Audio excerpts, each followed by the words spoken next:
사랑하는 성도 여러분, 평안하십니까?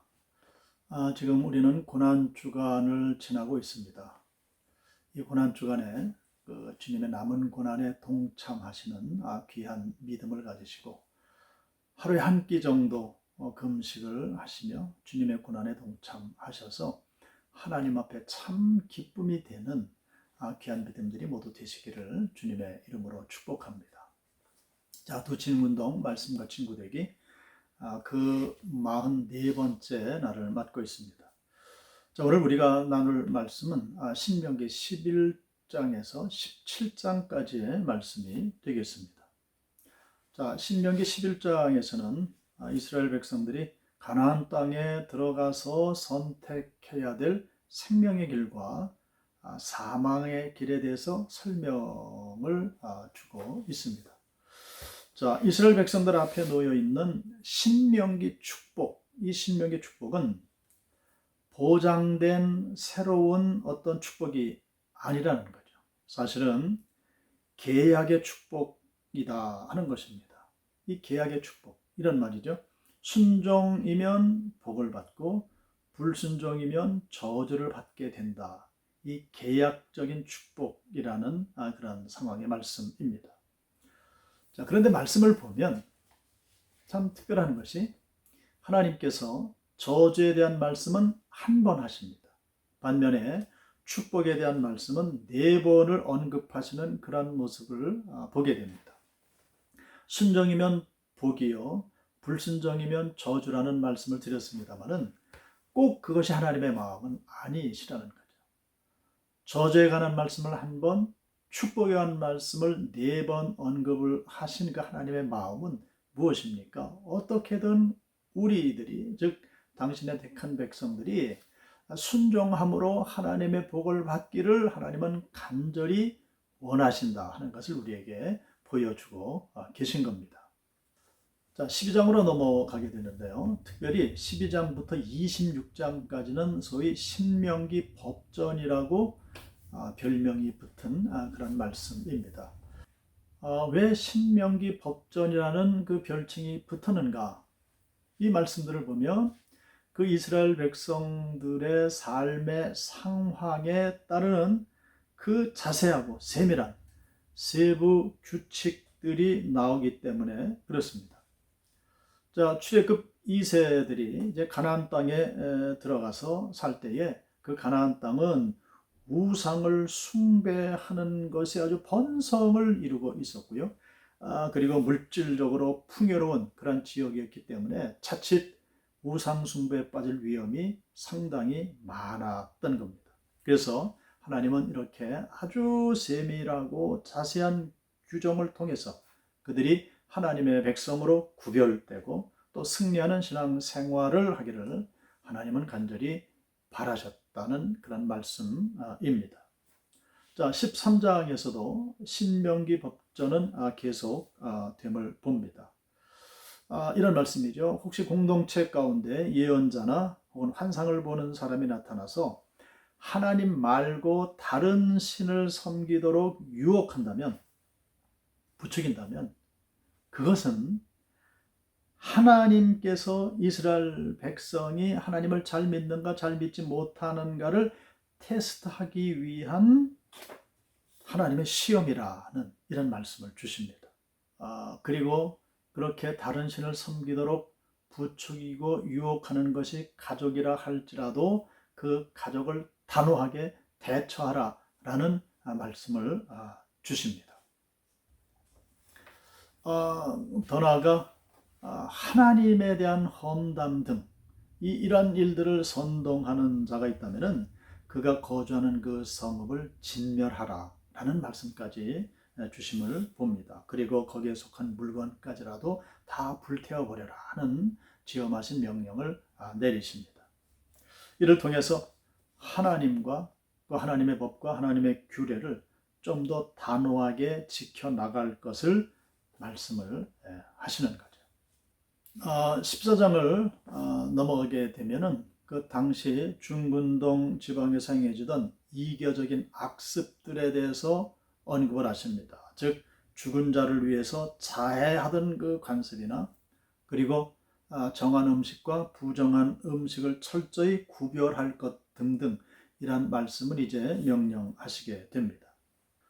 또한 백성들이 매년 바쳐야 했던 그 11조 그리고 안식년을 지킴에 대한 그런 말씀들이 또 기록이 되어져 있습니다. 특별히 신명기서에는 그 약자 보호법이라고 해서 약자들을 절대적으로 보호할 것을 이제 명령을 하시는데요. 자, 신명기 15장에도 이 말씀이 계속 이어지고 있습니다. 예를 들면 매년 3년 끝에 11조를 모아서 레위인이나 객이나 과부나 고아들을 도와준다든지 또 7년 끝마다 빚을 탕감해 준다든지 그리고 7년마다 노예를 해방한다든지 하면서 이런 약자를 보호하는 그런 계명들이 이제 여기에 한꺼번에 다 몰려 있음을 보게 됩니다. 그래서 신명기 15장 11절을 보게 되면 땅에는 언제든지 가난한 자가 그치지 아니하겠으므로 내가 네게 명령하여 이르노니 너는 반드시 내 땅 안에 내 형제 중 곤란한 자와 궁핍한 자에게 내 손을 펼지니라.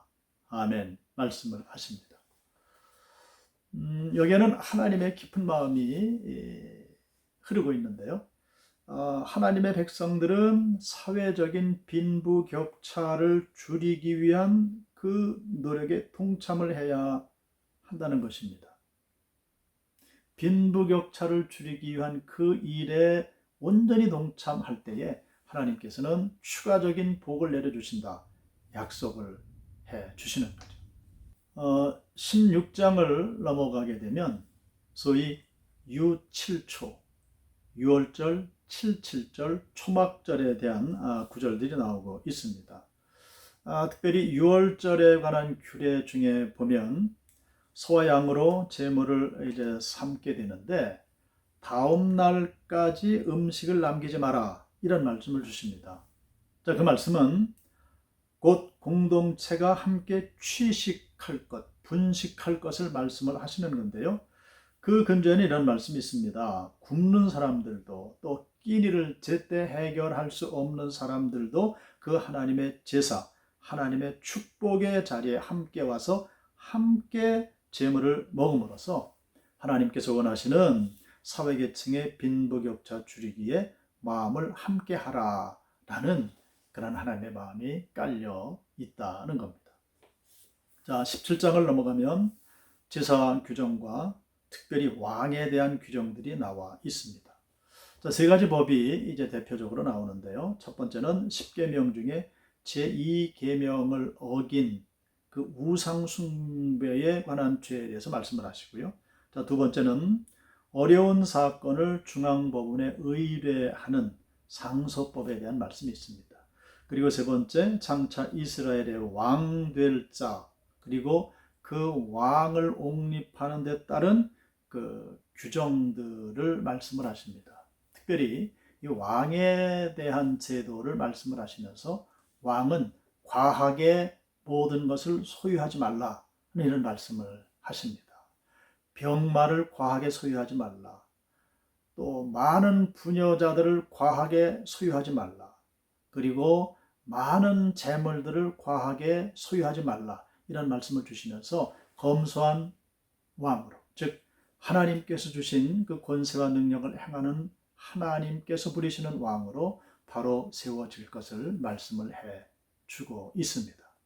여기까지 말씀을 보셨습니다만은 이 신명기 말씀을 보시게 되면 모세오경 전체 말씀을 통해서도 면면이 흐르고 있습니다만은 이스라엘 백성들이 가나안 땅에 들어가서 살게 될 때 그 모든 삶을 구체적으로 세세하게 모두 다, 즉 빈틈없이 허술함이 없이 일일이 지적하시고 규정하시는 그런 모습을 보게 됩니다. 숨이 막힐 정도로 아주 세세하게 말씀을 하시는데 이것은 하나님의 염려하시는 간절한 마음이죠. 무엇입니까?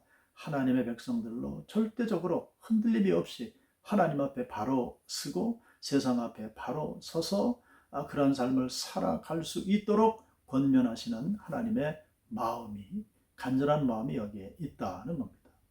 오늘을 살아가는 저와 여러분들도 마찬가지입니다. 이스라엘 백성들을 향했던 그 하나님의 간절한 마음은 오늘도 우리를 향하고 계신다는 사실입니다. 우리가 오늘도 하루를 살아가고 또 내일을 살아가고 우리의 남은 여생을 살아가게 될 텐데 정말로 간절한 하나님의 마음을 우리가 기억하고 하나님 기뻐하시는 축복된 삶을 살아가야 하겠습니다. 기도하겠습니다.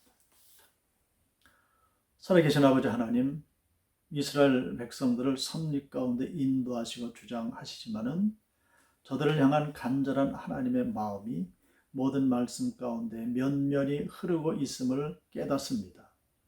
오히려 우리에게 은혜가 되고 큰 도전이 됨을 감사합니다. 바라고 원하옵기는 우리를 향하신 하나님의 간절한 그 마음을 우리가 10분 이해를 해서 힘들고 어렵다 할지라도 오직 하나님 앞에 바로 세움받게 하시고 말씀의 반석 위에 뿌리를 내는 삶이 되게 하여 주시어서 하나님 기뻐 받으시고 책임져 주시는 승리하는 삶이 되게 하여 주시옵소서. 예수 그리스도의 이름으로 기도드리옵나이다. 아멘.